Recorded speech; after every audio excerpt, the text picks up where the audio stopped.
Hey everyone! Today I want to talk a bit about CSS and how we can use the features that are coming to CSS soon in all browsers today. For example, just a few years ago it was pretty difficult to even put rounded corners on a button, which now is a one-liner that we don't even need to think about anymore. But that wasn't always the case, and it's only possible today because all browsers have since added the border radius property. And more things are being added to CSS all the time, like we recently got grid or flexbox, and we have properties like filters or background color effects. New features go from being a suggestion to being implemented experimentally in a few browsers to then being adopted with a general standard by all vendors. Now, to be safe, we'd only use those features once all browsers have implemented them. That would be a bit like saying we can't use rounded corners on anything yet because Internet Explorer doesn't support them yet. That would be the safe option if we really need our design to look exactly the same in all browsers, but we'd have to wait for a very long time and we'd miss out on a few really nice features. That's where the idea of progressive enhancement comes in. Instead of saying everything has to look exactly the same everywhere, we do one baseline design that looks the same in all browsers, and in browsers that support the new features, we use the new features. There is a feature in CSS called the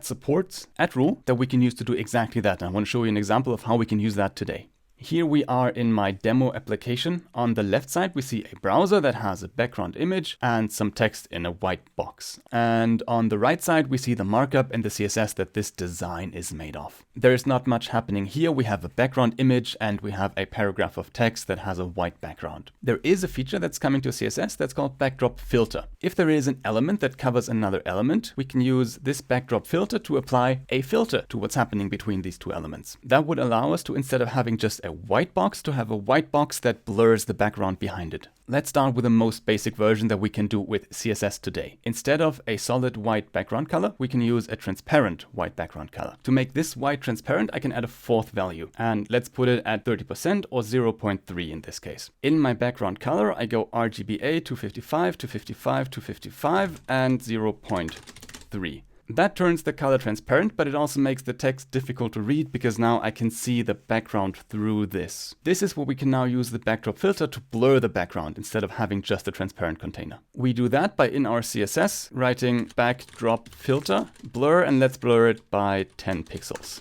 On the left, we can see that the image behind the text and only behind the text is blurred, making the text easier to read now. It would be super nice if we could add this one line of CSS, call it a day, and have our design updated everywhere. Unfortunately, as was the case with border radius a few years ago, not all browsers support backdrop filter yet. Let's look at our design in both Safari and Firefox to see the difference. Here at the top we have Safari, which shows our design as we had it before, and on the bottom we have Firefox, which doesn't apply the blur filter at all, so it looks like it did just before we added this backdrop filter line. That is because in Firefox, backdrop filter simply isn't implemented yet. A future version of Firefox will probably support backdrop filter, but until then, whenever it encounters a backdrop filter property, it's simply going to ignore it. Now, there are a few things we can do here. We could remove the backdrop filter and say we're only allowed to use it once all browsers support it. That'd be really unfortunate because then we couldn't use this very nice feature until all browsers support it, which could take a really long time. We could also say that we don't care about browsers that don't support this feature yet. That'd be pretty easy for us to do because we really wouldn't change anything. But what we see here in Firefox at the bottom doesn't really work. Anyone using this browser wouldn't be able to use our site comfortably. Instead, we can do two slightly different designs. Browsers that don't support the feature yet get one version, and browsers that do support the feature get an upgraded or an enhanced version. We would start out by defining a design that works for all browsers. So here I'm going to remove the backdrop filter and I'm going to change the transparency from 30% to, let's say, 80%. We can see that while the result isn't as pretty as it was before, at least it works the same in both browsers. The text is now readable in both Safari and Firefox. Because Safari supports backdrop filter, we want to add it back there. And we can do that with a supports query. After the styles for our paragraph, we add an @supports, and in parentheses, we add the property we want to check for. In this case, we want to test for backdrop filter, and we had it set to blur 10 pixels. Inside of this block, as we do with media queries, we can now define styles that only apply if a browser supports backdrop filter. For that, we say the paragraph tag gets a backdrop filter of blur 10 pixels.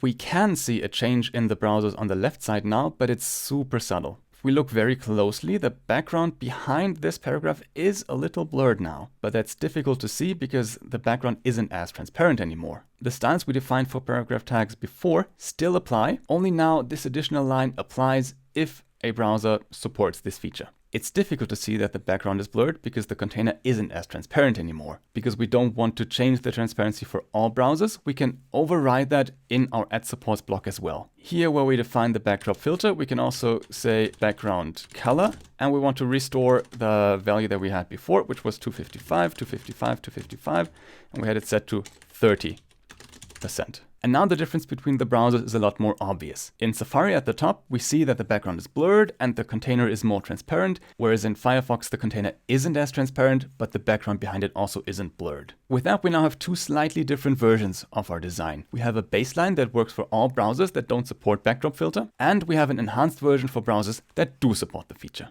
The beauty of this approach is that once Firefox or other browsers start supporting the feature that we're testing for, the styles in the add supports block will automatically apply to them. We won't have to do anything once new versions of Firefox start supporting backdrop filter. It will work automatically. We can use this to test for all kinds of features. We can test if a browser supports grid, if it supports flexbox, if it supports backdrop filter, and all kinds of things that are available in some browsers, but not all of them yet. It is a little more work to always add two versions whenever we want to use a new feature that isn't available in all browsers yet, but when it comes down to it, the result will be much more usable for our visitors regardless of what browser they use. If you learned something from this video, I'd really appreciate if you could like it and if you could subscribe to my channel. This is only the second video I've ever done, and I'd really appreciate your support. Regardless of that, have a wonderful day, and I'll see you in the next video.